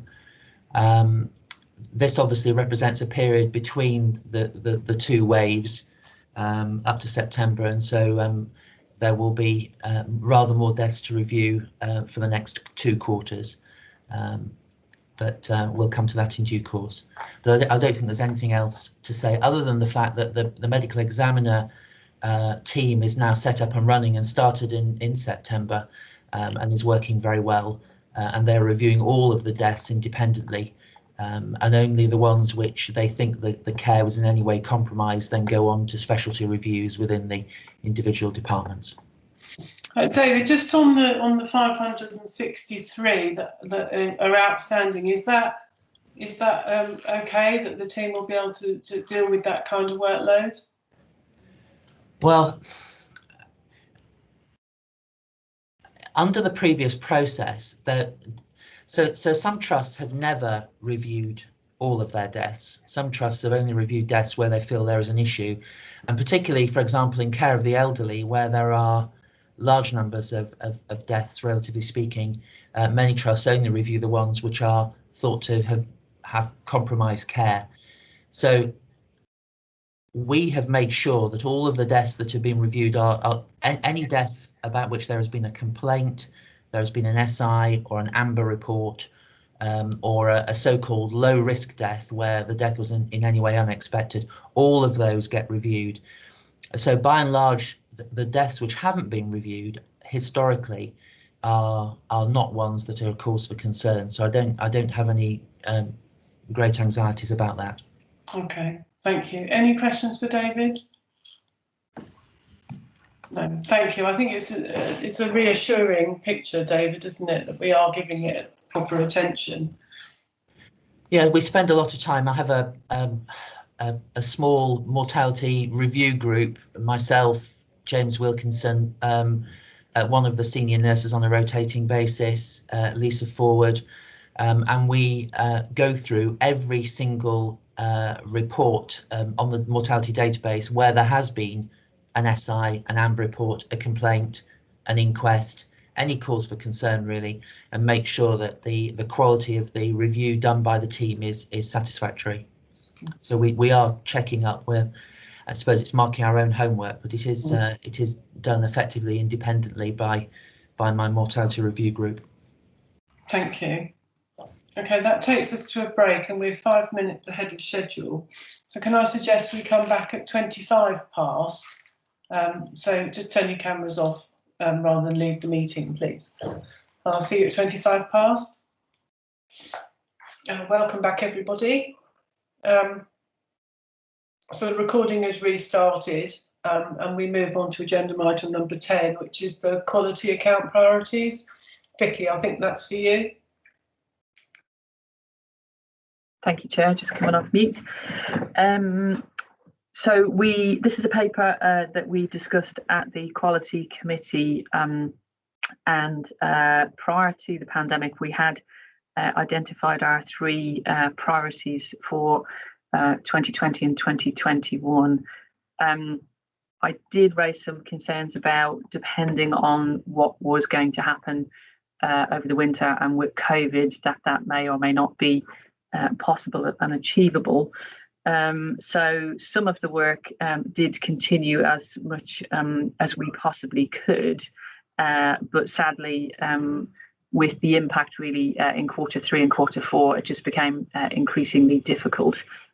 Also, as part of the national Reducing the Burden campaign for trusts, it was one of a number of things that was paused. So with all of that in mind, our recommendation to the Quality Committee, which was supported, was that due to the considerable disruption, that we effectively roll forward those three priorities for this year. We think they are good priorities, we think they're important. So the Quality Committee supported that. So those three objectives for embedding patient safety, excellence in infection control and perfecting discharge is what we would want to do this year.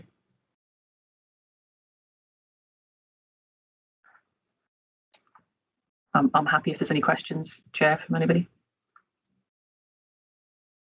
Sorry, when we say this year, we mean 2021 or 21-22? The year that we're currently in, so 2021, yes.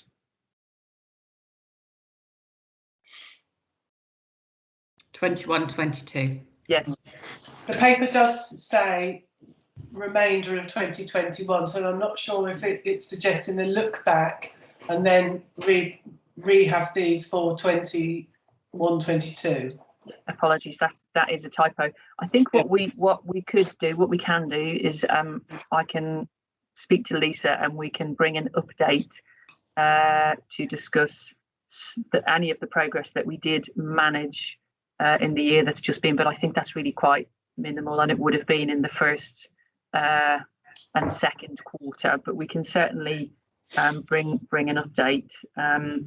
But I think in reality, it became increasingly difficult and then almost impossible over kind of Q3 and Q4. But I'm happy to bring an update, Chair, if that's helpful to the Quality Committee about the year that's just been. And then if there's agreement from the board, then we will look to take these three forward for 2021-22. 2021-22, yes. And I think we felt at Quality Committee that we hadn't had a fair crack of the whip, and these remain work streams that we would really like to see that we've got good traction on and we've got embedded change. So I think the committee was very supportive of having these as our new quality priorities. So yes, okay, Nikki. I just wanted to add that they'd been discussed at the audit committee as well, and the internal audit. Sorry, excuse me. Work was also going to support you, Vicky. So just so everyone's aware. Great, Nikki. Thank you. Any other questions? No, that's brilliant. Okay, then that moves us on to agenda item number 11, cardiology and ophthalmology update.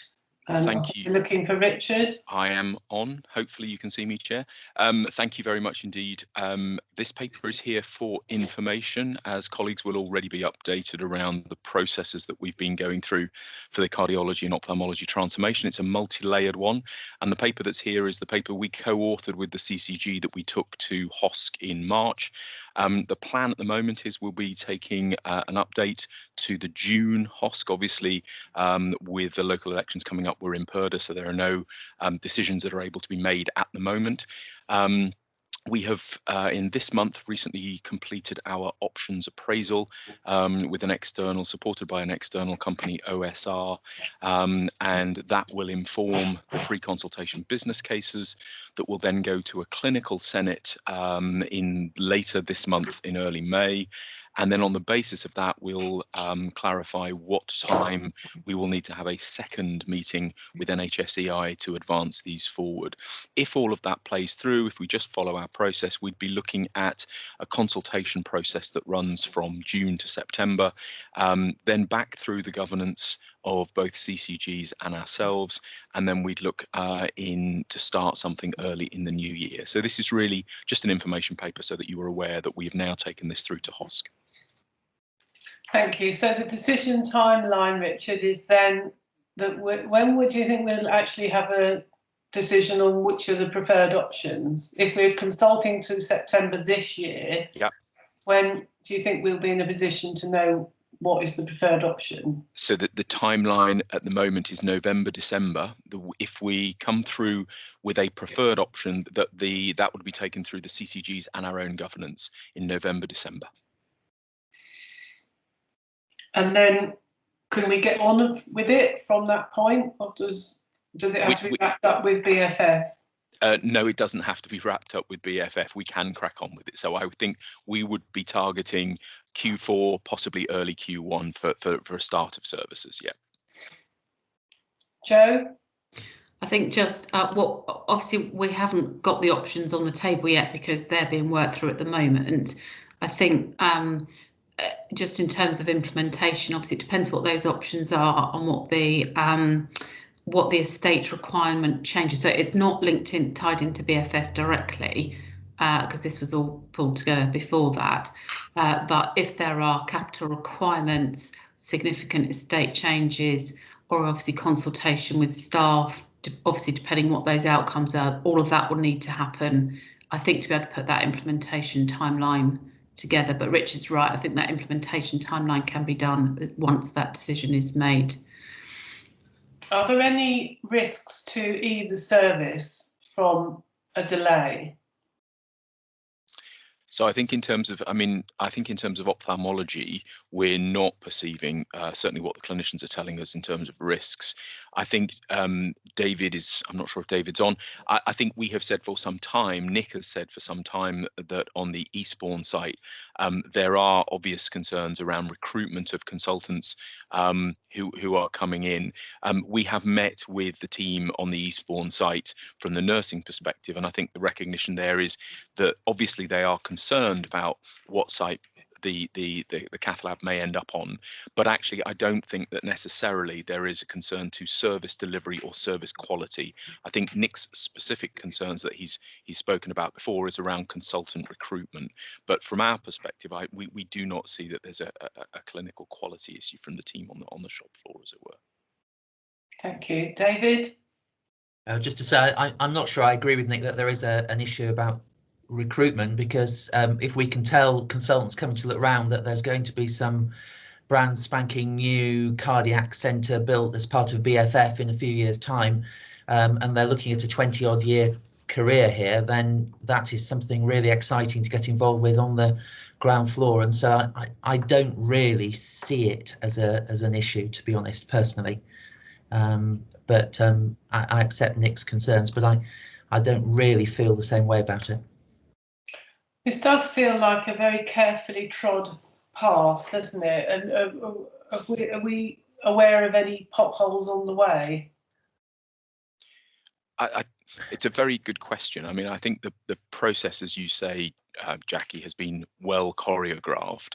I think one of the issues that I would flag from the recent options appraisal that we've put together is a very specific concern that the CCGs have previously raised around the nature and the quality of the public consultation and engagement that we can undertake.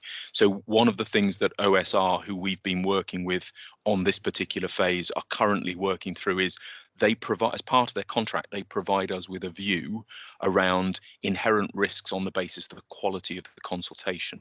Now, obviously, through COVID, consultation has had to look and feel a little bit different. So they're just doing another piece of work for us around that, because obviously, if we cannot evidence that public consultation has been sufficiently deep and wide, then it puts us at risk of judicial review were there to be any bumps further on. So I think the challenge that I would identify for us at the moment is just ensuring that we've got the right level, the requisite level of public consultation as part of this option appraisal development, which is the point at which we evaluate a wide number of potential options. Okay, thank you. Amanda? Just on that really interesting note, Richard, around consultations and the quality of consultations given COVID, are there any examples of good consultations that have concluded during the last year or so that we could learn from? Not that I've seen, and I think honestly it's very much a horses for courses. What we have tried to do in our consultations is so we had a pre-consultation phase as well, where we posted all the documents up and in a very, very informal way encouraged people to feedback, to comment. But obviously there is also the issue around inequalities and not everybody having access. We hear a lot about silver surfers, but there's an awful lot of people that the internet and electronic communications don't reach. So the options appraisals that we've gone through this month have been about ensuring people can come. But again, I think the issue with that has been lockdown, the issue with that has been confinements. So around the consultation visibly, face to face, I think that's some of the work that OSR are continuing to do with us. But we've tried to balance as many ways of reaching out and connecting and engaging with the public as we possibly can, I think. Thank you. Jo? So it's just for sure. So the process for pre-engagement, consultation, and any sort of future service changes has changed over the last year or so, and I think certainly locally we are the first to go through the new process, which is we are working through that in some ways. And it's been a bit of changing fees, which I think has added to some of the longer timescales, if I'm honest as well. But as part of the NHS EI assurance process, part of what they are assuring is that we have sufficiently engaged with the public and they won't let us go through to the next stage. I think, as Richard says, actually, we have actually had some really good engagement. It's just whether we've got and more than we might normally have had, but it's whether we've accessed all of the groups. And I think that's the important thing. But just really, it's just to sort of highlight as part of that process, NHS EI will need, well, have been assured, but will continue to need assurance that we have been through that. And at the moment, Amanda, they're not highlighting someone else that's done this recently. Any other questions or comments on either service? No, thank you. Thank you. Good luck for forbearance.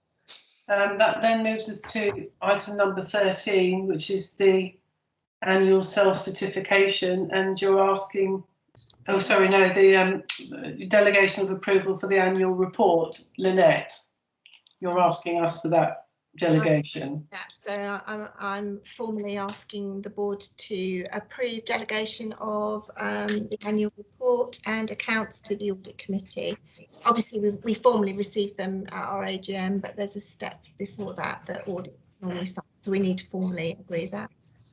Okay, does anybody not agree? Okay, so approved, Lynette.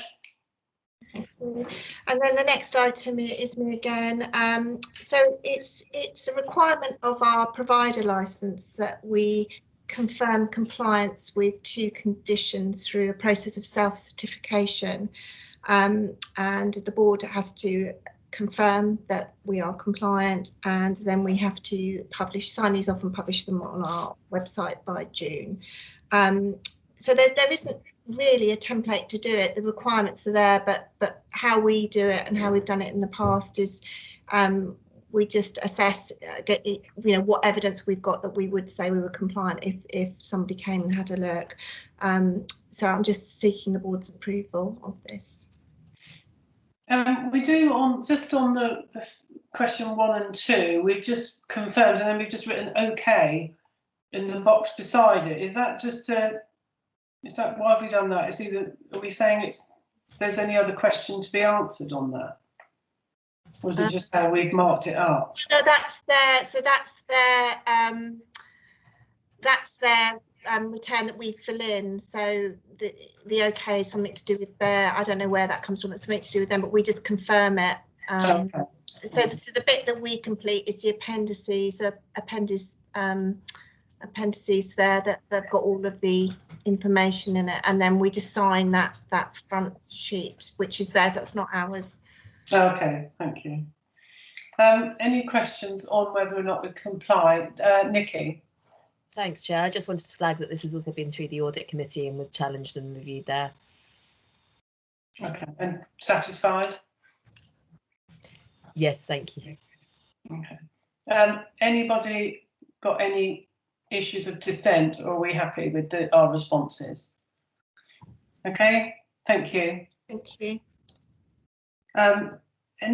So item number 14, use of the trust seal. There's nothing proposed, is that right?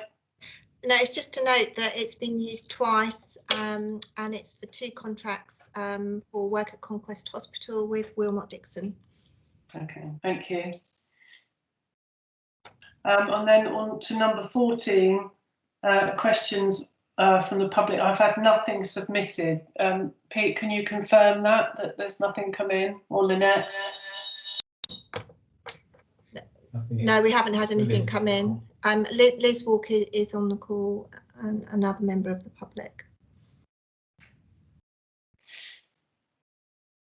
Okay, we did ask for questions to be submitted beforehand, but given that we've just, is there any questions that any member of the public want to raise here that we may or may not be able to answer? But if you want to ask a question, please raise your hand. No. Oh, yes. Liz. Hi, Liz. Hi there. It's not a question. It's just on the item 12. Is it annual report and accounts 2019-20, not 2020? No, sorry, it's 2021. Yeah. Oh, mistake. Sorry. Well spotted, Liz. Yeah. Okay. Thanks very much. That's all. Thank you. Okay, then that concludes the meeting. Just noting that the next meeting is the 8th of June. Again, it will be a meeting in public, probably by Teams. So unless there's any other business, I'm going to close the meeting. Okay, thank you all. Oh, hang on, the hands. Is that Liz? Is that an old hand? Thank you. Okay, thank you, everybody. Thanks, take care.